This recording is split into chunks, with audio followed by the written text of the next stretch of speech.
I'm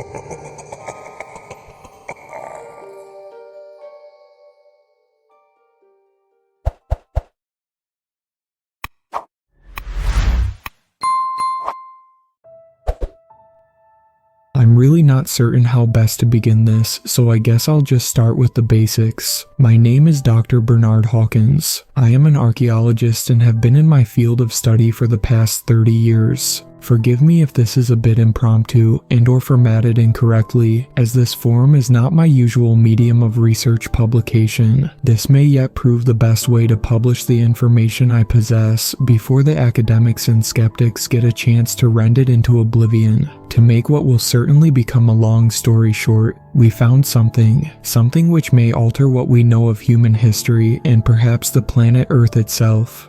For the last 6 years, I have been devoted almost exclusively to a dig site in northern Russia. Our group is stationed out of Lovozero, a very remote locality of under 3,000 inhabitants located some 2,000 kilometers northeast of Moscow. This is Siberia above the Arctic Circle. The winters are long and tough, with wildly fluctuating day-night cycles depending on the season. The weather never climbs far above 10°C, and a perpetual tundra spans the hills for the majority of the year. Needless to say, digging a giant hole is not easy here. Luckily for us, someone got a head start on that. In 2007, a Russian petroleum company was probing for new deposits. They found no reserves of petroleum, but they did find something far more interesting. Their operations disrupted a small fault line in the land which suddenly ruptured into a fissure, splitting earth and ice along with it. This microquake caused a receded depression in the land to jut outward,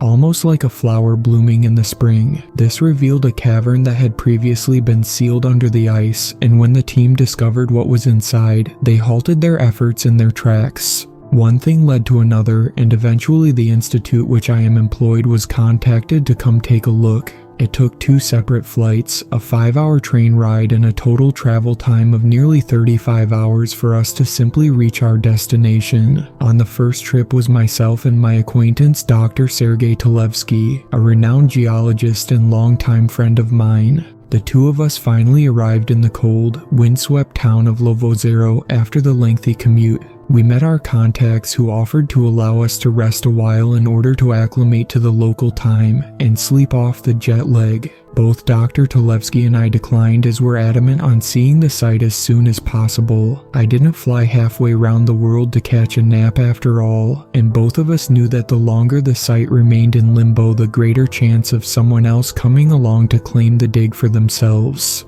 Soon enough they agreed, and another hour of driving later and we finally rumbled into the isolated site. Cold winter winds blew tufts of powdered snow in between the excavators and wind guards. A dozen or so workers tried to avoid the elements garbed in bright yellow winter coats as they huddled around barrel bonfires. That's when I first glimpsed it, a small hole wedged underneath a blanket of ice. The hole itself was formed parallel in the rock wall. The crack which formed was only about 1 meter tall and perhaps half a meter wide, much too narrow to enter in person. However, beyond that was quite clearly a lengthy cavern that appeared to stretch for quite some distance. We used flashlights to peer inside, and quite quickly discovered something interesting. The passage appeared to slope downward at around -0.227 gradient for a good 24 meters, and beyond that appeared to drop off entirely. Yet beyond that, there was another cavern wall that appeared almost vertical. Again, it was difficult to decipher from our vantage point, but there appeared to be patterns carved into the wall. It didn't look like something produced naturally, it looked like cave drawings. It wasn't conclusive evidence by any means, but it was enough to pique our interests. It took multiple correspondences between our employers and financial donors, as well as several elaborate promises we had no way of being able to guarantee. Eventually, though, we managed to acquire the assets we needed and begin our true work. For the next 3 years, we slowly and methodically began excavating the fissure. The weather in that particular part of the world is rather drastic, plunging to temperatures of -60°C in the dead of winter. For 8 months of the year, we were unable to do much as the elements proved too formidable to overcome. We began by expanding the initial passage, and after a great deal of effort we were able to carve away the overhang rock and allow us to access to the sheer rock wall beyond. The coarse-grained rock was revealed not long after to be limestone in monocline formation. Carbon and potassium dating soon revealed it to have been formed nearly 150,000 years ago. The pattern on the rock was segmented into distinct grooves at certain portions. After some tests on the grooves, we came to the determination that they were unlike any natural formation, at least that anyone had ever seen. They looked like portions of petroglyphs, a partial segment of ancient cave paintings. A certain feeling struck me as I first beheld those fragmented images. It's one I have not yet found the proper wording to adequately describe, but it was unique to any archaeologic site I've ever seen. As I put my hand against that rock, I saw the hairs on my arm stand on end. I felt my pupils dilate, and an odd sense of euphoria struck me. In the moment I interpreted it as a sign of the prestigious findings that awaited us, but now I suspect it was something else entirely. Down below that rock face was a layer of sediment that appeared to have set much more recently. More than likely the culprit was a small cave-in or mudslide in the last couple thousand years. It was yet another obstacle to overcome, but we were not about to be put off by a bit of dirt. The shape of the chamber was also vaguely geometric, more so than that of Mother Nature's design. In the left-hand side of that cavern was an indentation in the rock that sloped downward. Tolevsky pointed out the odd divots cut into the slope, a formation that looked reminiscent of a heavily eroded stairway. Our group exited the cavern not long after, enthused by our discovery and talking at length of the fanciful discoveries that may dwell within. The zeal in his voice as he spoke of how prehistory may soon need an addendum, and I'll admit I allowed myself to fantasize upon the prospect as well. Once back outside, Tolevsky excused himself to make a phone call, and I stood alone to contemplate the findings. It was then, as I stood out upon the perilous, windswept Siberian plains, that a curious spectacle met my eye. Some distance out upon the horizon I glimpsed a single creature staring back at me betwixt the twilight heavens. Its black eyes did not blink, and its long gray ears flicked back and forth. It was a deer of some kind, but with two striking features. Two long, pencil-like teeth jutted from its upper jaw, sticking downward like the teeth of an ancient Smilodon. I had never seen a creature so strange before, and stared in wonder at it as it eyed me inquisitively. Our mutual moment of bewilderment came to an end as the beast suddenly darted away, leaving me to dwell on my thoughts alone. I found out some time after from one of the locals that the bizarre saber-toothed deer was in fact a Siberian musk deer, an endangered species native only to northwestern Siberia, one which was regarded as an omen of good fortune by many of the locals. That mention elevated my spirits further, as it seemed as though even Mother Nature herself had smiled upon our efforts and sent one of her scouts to inquire upon our work. With the gift of hindsight now in hand, I suspect that omen was one of an entirely different kind.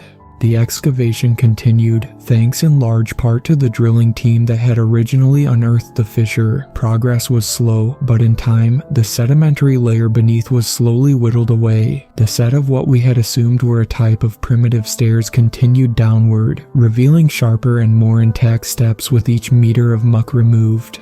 By that point, we were all but certain our preliminary findings would yield something unique, but even we did not anticipate what was to come next. Towards the end of the digging season on our 5th year, we made a remarkable discovery. The unearthing of sediment had gradually worn away the overall deposit, revealing the top of an arch in the lower portion of the cavern wall. As the days rolled on, the parabolic arch became more pronounced as the deposit was further removed, and soon we were even able to glimpse beyond. The first time I looked, I felt my jaw nearly strike the floor. The opening was only a couple centimeters deep, but beyond it our flashlights illuminated an entirely separate chamber. In the lights of our flares we saw diamond-shaped tiles lining the floors of a large, open room. Two large support columns stood as timeless monoliths in the dark, shielding the depths from prying eyes. Beyond that, however, was simultaneously the most curious sight of all, and the substantial proof we needed: a large, semi-metallic door. The dugout arch was not large enough to squeeze through then, and our flashlights and flares not nearly powerful enough to disperse the canopy of dark. It was clear to us in that moment, though, that place was something truly extraordinary. Unfortunately, we had no choice but to temporarily retreat and allow the crew to resume digging. The two of us took some samples of the rocky wall and climbed back out, talking exuberantly with one another. Once back outside, we took our haul and vacuum-sealed packages back to the trucks to analyze back at our dormitories. The two of us loaded our belongings and had begun to waltz back towards the camp when something caught our eye. Out upon the prairie, multiple sets of equine eyes returned our inquisitive stares. A small herd of perhaps a dozen deer stood motionless in the tundra. I saw the impressive rack of the bull standing at the vanguard of the group, while the does and calves stood out front. None of them moved a muscle, they only stared back at us as if in silent bestial judgment. Tolevsky and I commented on the odd sight, and he withdrew his camera to take a photo. He snapped a photo of the deer, and none of them so much as blinked. They just stood there motionless, as if on high alert for something. I lacked the proper vernacular to accurately describe the feeling it gave me, but the longer I stared back at them, the more unusual it felt. Tolevsky and I continued to analyze our samples over the next few days as the digging crew continued on the sediment deposit. Over that time, our igneous rock samples revealed to be granite comprised primarily of quartz, sulfur, and trace amounts of phosphate. Tolevsky was analyzing the results of a radiometric dating technique and isotopic decay test when he suddenly gasped aloud. "What is it?" I asked. His eyes were wide, and he could only shake his head slowly as if in sheer disbelief. "Well, the results are in, but they don't make sense. According to the data, this rock was sculpted nearly 80,000 years ago." It was my turn to mirror his shock by that point.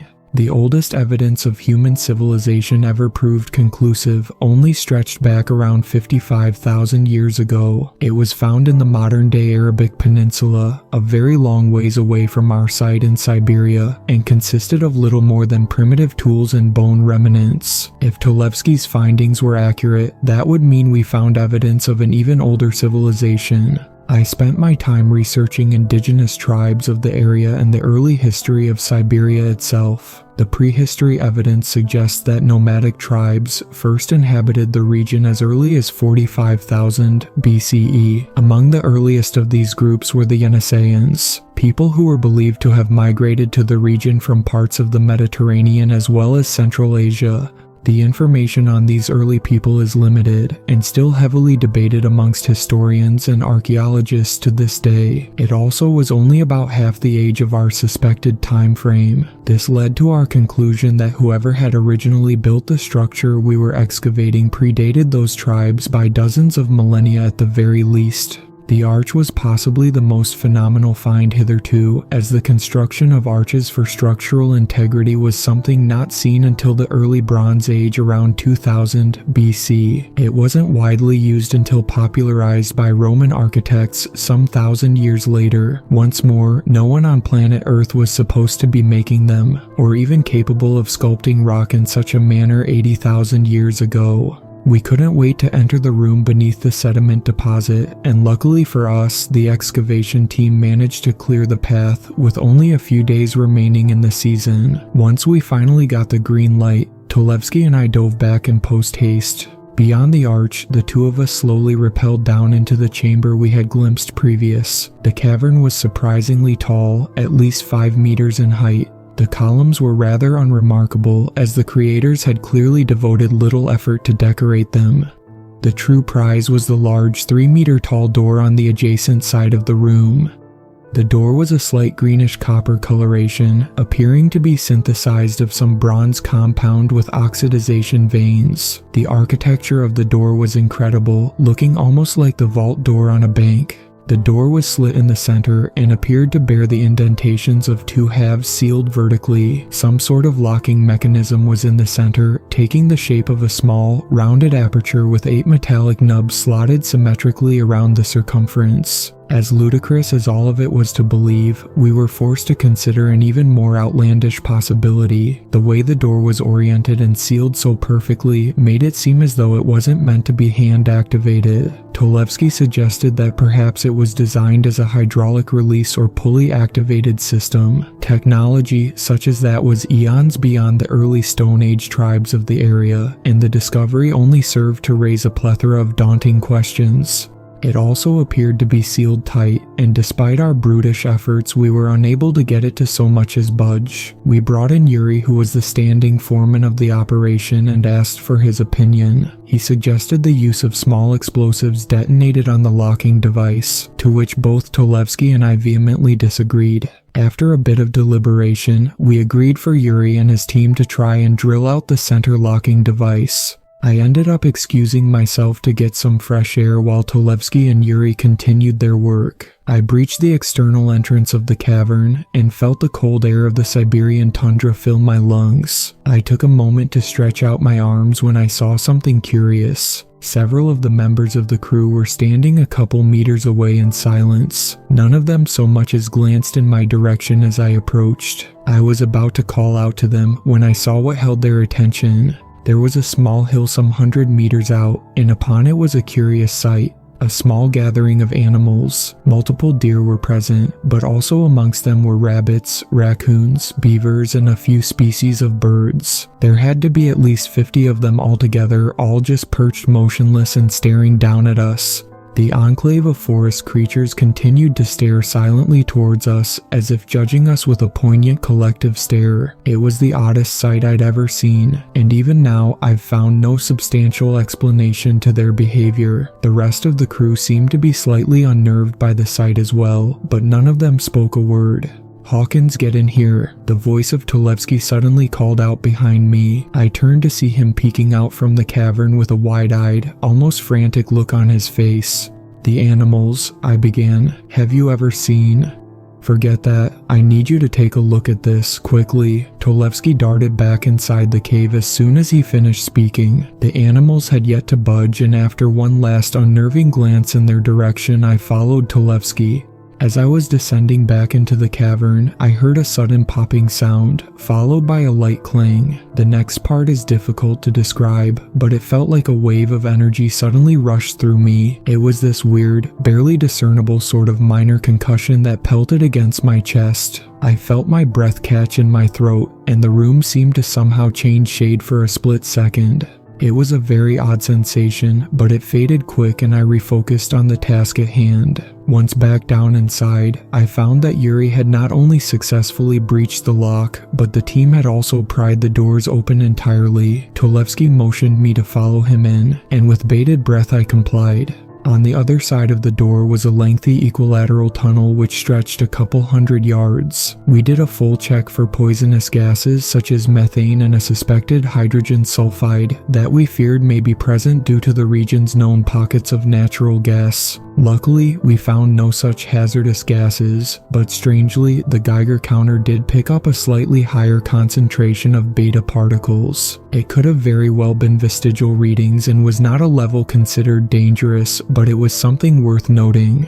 The tunnel was nothing too spectacular in design, but the fact it was there at all was remarkable in its own right. Along the corridor we found various rusted metal tools and other debris that all but confirmed the tunnel was dug out intentionally. On the walls were perhaps the most interesting findings thus far, at least for my taste. Petroglyphs and worn cave paintings that seemed to depict a myriad of activities from a primitive culture. There seemed to be depictions of humans performing standard hunter-gatherer-like activities. One mural depicted several of them hunting what looked like a bear. Another showed a group congregated around a mountain. It was fascinating, and it stretched for almost the entirety of the tunnel. There were far too many for me to possibly describe in full detail, but there was one which was clearly unique.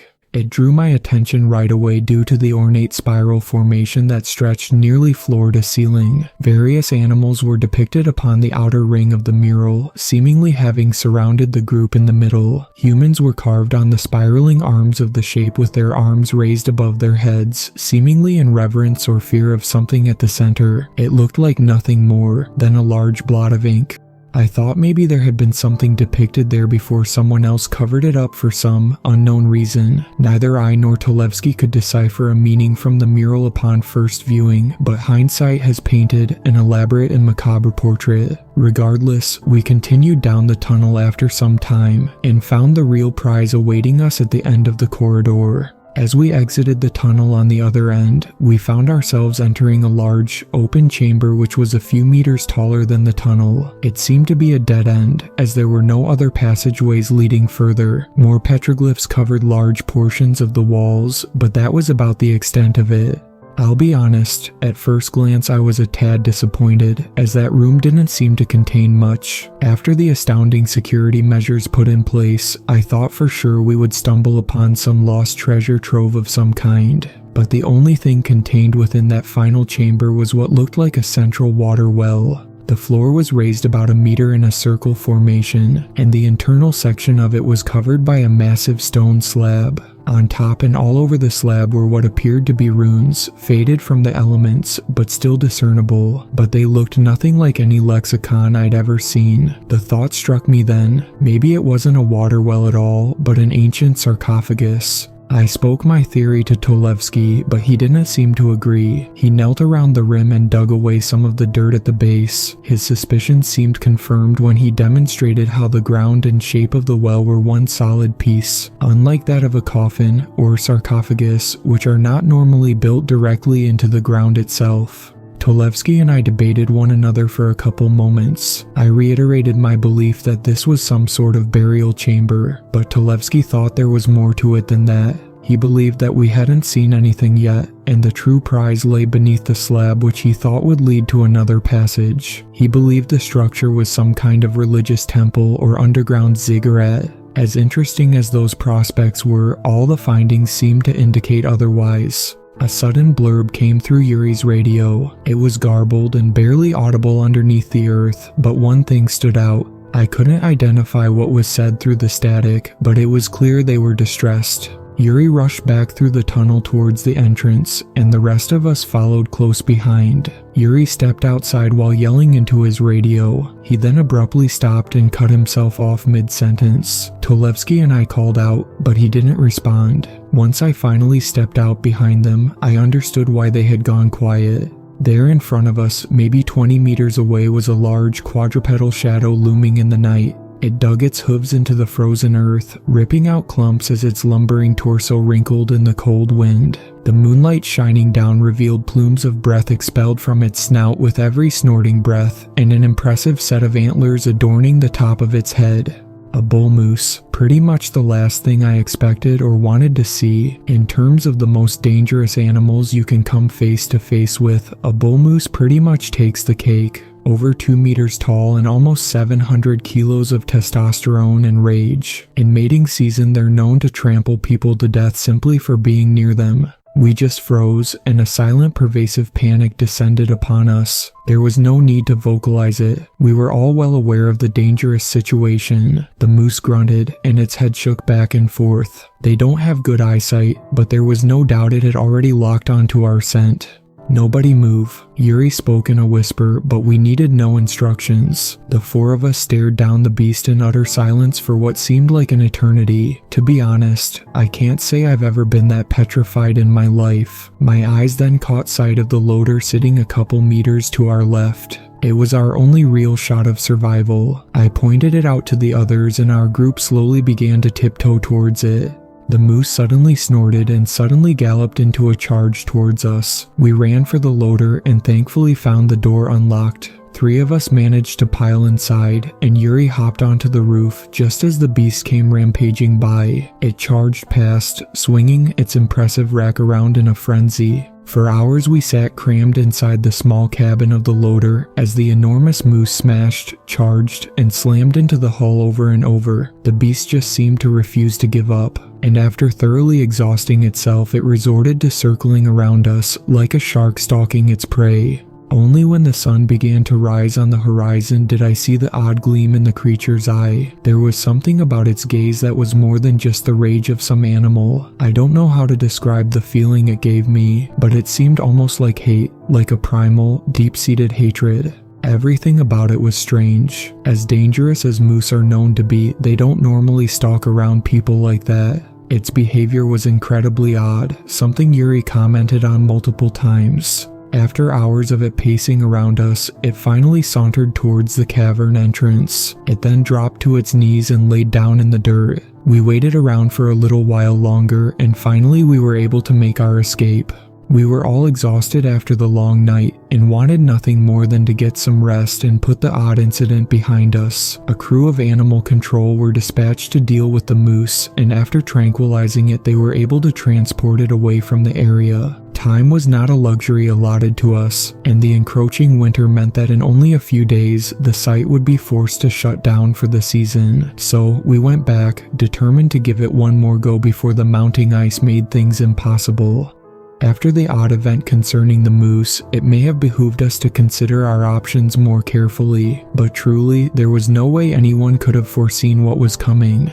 Upon returning, we found things relatively unchanged. The loader which had served as our refuge was pretty banged up and had a cracked side window, but other than that, no extraneous damage. I kept my head on a swivel the entire time there, as part of me suddenly had developed an overt phobia of the place. Perhaps it was a sort of mild post-traumatic anxiety, but something about the place just suddenly felt unwelcoming in a way I couldn't quite put my finger on. Tolevsky and I had decided that priority number one was to try and open the sarcophagus in the Omega chamber. With any luck, we may find some remnants of whoever was buried there. It was our hope that it may help shine a light on the still unknown culture that built the place. So, Tolevsky, Yuri, myself, and 3 other workers entered the tomb once more as an armed squad of security stood guard outside. We made our way down the tunnel and back into the Omega chamber. There seemed to be an odd lingering mist inside the chamber. It was like some mild, ethereal veil that hung loosely in the dank cavern air. I don't know if the others noticed it, but I sure did.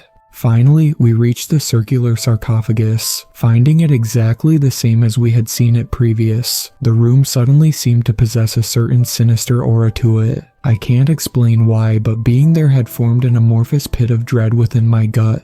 We wasted no time in prepping the lid for removal. Unfortunately, the narrow passage leading down was too small to accommodate a hoist, and we were forced to resort to other means. The crew positioned a hydraulic jack on the side, with a wedge slotted in between the crack. The lid probably weighed at least a couple thousand kilos, based on its size and thickness. After assessing, prying, and prodding for a good 10 minutes, the lid finally budged. The entre group put our whole weight into the effort, with all 6 of us pushing against the side. Finally, the lid scraped and slid a few centimeters, revealing a small crack between the stone.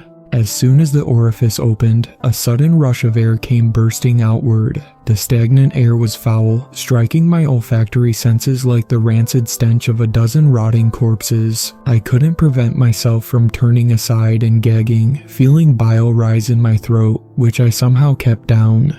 The rest of the team backed off as well, all aside from Tolevsky, who actually rushed forward. He pulled his shirt up over his nose and shined a flashlight in between the newly formed crevice. I saw his eyes open wide as I meandered to his side. "What is this?" Tolevsky asked as I looked within. I then understood his confusion, as there was no mummy or treasures within. There was nothing at all, as a matter of fact. Underneath the lid was only a gaping well that plunged downward further than our lights could reach. Tolevsky and I shared a confused grimace and further inspected the confines. We of course realized then it wasn't a sarcophagus after all. It looked more like an ancient well, but something on the chute's wall caught my eye. Very deep groves cut at random intervals in segments of 3. The more I stared, the more I realized they almost looked like claw marks.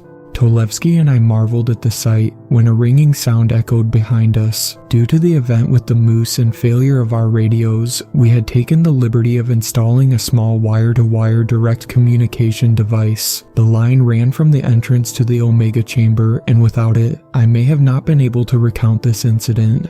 Yuri answered the call, and I saw his face scrunch in confusion. A moment later, it went a ghostly pale and he slammed the device back onto the receiver. "We need to leave." Yuri grabbed his bag and turned towards the entrance. His men did the same, ignoring Tolevsky's call for an explanation. He and I looked at one another as the others entered the return tunnel and decided we should follow. Yuri ran full speed back down the tunnel, and his men weren't close behind. I didn't understand what was happening, but knew it had to be something quite serious. As we neared the sediment deposit point, I heard a distinct sound pierce the air up ahead and chill me to the bone. A blood-curdling scream, followed by a hail of gunshots. Finally, we breached the entryway, and the entire scope of the truly extraordinary scene was presented to us. Animals and men, numbering in the dozens, were deadlocked in a heated battle. I saw raccoons, deer, coyotes, foxes, squirrels, black bears, and wolverines all assaulting the men. Countless birds swarmed overhead, diving and slamming into the men when they got the chance. The men were doing all they could to hold off the ravenous attacks, but they were not faring well. Those who had guns were firing them at any animal they could, but it was doing little to quell the onslaught.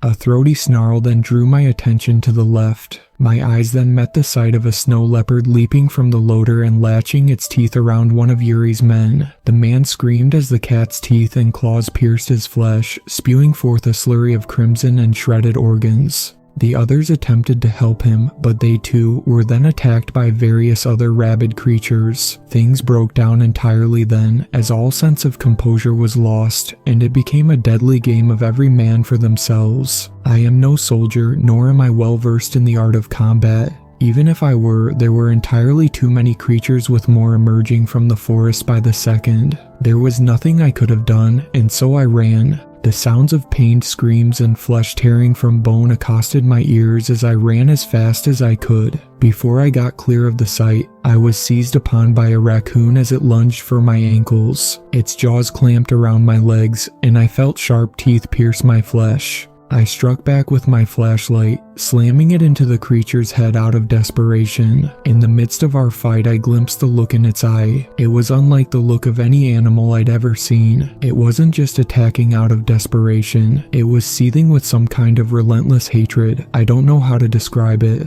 Some way or another, the beast finally released its jaws and scurried away, leaving me a brief window to make my escape. Others within our group managed to flee as well, but many more were left behind to endure the slaughter. I hobbled on my wounded leg while facing an endless barrage of pecks and scratches from birds and rodents. I then spotted two men entering a truck, decorated with scratches and deep festering wounds. I called out to them, begging for them to wait, and thankfully they did. I flung the rear door open and lofted myself inside. The driver hit the gas before I even had a chance to shut the door. The animals swarmed against us as we fled, and I felt the car run several of them over. The birds continued slamming against the body of the Suburban for a good half click down the road, before finally calling off the assault. The driver took us to the nearest medical center as I dwelled on the line of delirium and panic. I had no explanation for what had just happened, and in the moment, I had forgotten about Talevsky. I tried to phone him, but he did not answer. A few minutes later, and the three of us arrived at Lovozero's only hospital and rushed inside. My leg was aching from the raw wound, and I collapsed in between the doorway of the building. I don't remember much after that.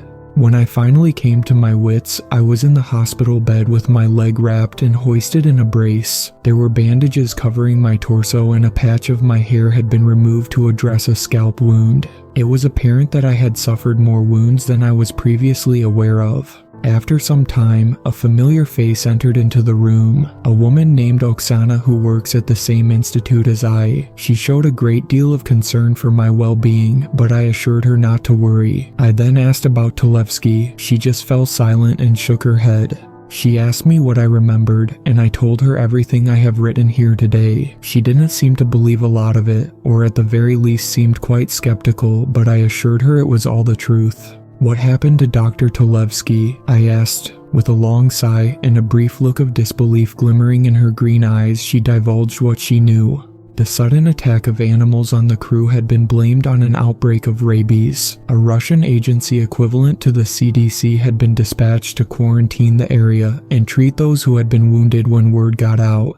I myself had been forced to undergo the immunization process, an extremely painful series of injections into the stomach via a 25 cm needle. One of the most unpleasant things I have ever had to endure, but I had no choice, as once the rabies virus has gestated it is 100% fatal. Luckily for me and the other 2 men who arrived with me, we never showed any symptoms. Stranger still, none of the animals or people who died in the attack did either. The rabies virus was not found within the systems of any of the deceased. Even if it were, I doubt that would have been a suitable explanation for what transpired. In its final stages, the rabies virus attacks the brain and central nervous system of the host. This causes the patented aggression and foaming at the mouth most associate with the disease. A rabid animal or person will often violently attack anything that comes near it, including those it is otherwise familiar with. The brain just degenerates into the point where it can no longer recognize things, and all it knows is aggression. What we witnessed that day is something never before recorded. Dozens of animals of different species all attacking humans as if acting as one unified force. Not to mention the fact that many animals seen that day are not normally aggressive to humans at all. The way they behaved and fought so viciously, it was almost like they were coordinated somehow. 9 good men and 2 good women lost their lives on that horrific day. Among them was Dr. Sergei Tolevsky, a brilliant man and a dear friend. Authorities are all over the place now, but there haven't been a whole lot of conclusive answers. No trace of any unusual pathogen or disease has yet been found, and no one really has any explanation for why it happened. I may have one though, but even I don't know whether I truly believe it. The day after the attack, a massive blizzard struck the dig site. This prolonged the authorities' cleanup efforts a good few days as they waited for the snow to abate. When they finally got down there, they began the arduous process of extracting the corpses and picking up the pieces. Amongst the carnage, they noted something bizarre when they arrived. The cavern entrance had been sealed by snow and ice, stuffed floor to ceiling and packed tight in a way that natural snowfall would not have been able to achieve. The only real explanation is that the animals or someone else did it to bury the cavern intentionally. I know it all seems impossible, but I don't know how else to explain it. As an archaeologist, it is always my prerogative to understand why things happened the way they did. In this instance, with a lack of substantive data and no real-world equivalent to compare, I am left with but one option. Science is the process of admitting the things we do not yet understand, and in this unrefined theory I will attempt to do just that. I think whoever built that cavern nearly 100,000 years ago did so in order to seal away something they feared. I don't know who they were or how they did it, but I think it is still in there. I think the animals can sense it. I think their attack was not one of hunger or aggression, but one to drive us away from something we never should have found. I think we found something horrible. These thoughts have preoccupied my mind ever since that day. The guilt of not seeing the warning signs and failing to protect others has left me unable to sleep most nights. The nightmares have been excruciating as of late, and the level of anxiety I grapple with on a daily basis has left me all but entirely agoraphobic. Every time I close my eyes, all I see is that deep hole beneath the sarcophagus. I see the thing down inside it, and sometimes I think it sees me too. All my life, I have sought to discover the details of human history in hopes of better understanding the cultures and civilizations that came before us. I believe I have contributed to that now, and also have been forced to acknowledge something which I have vehemently disagreed with for my entire life. I think some things were buried for a good reason, and furthermore, I think there are some truths that should just never be found.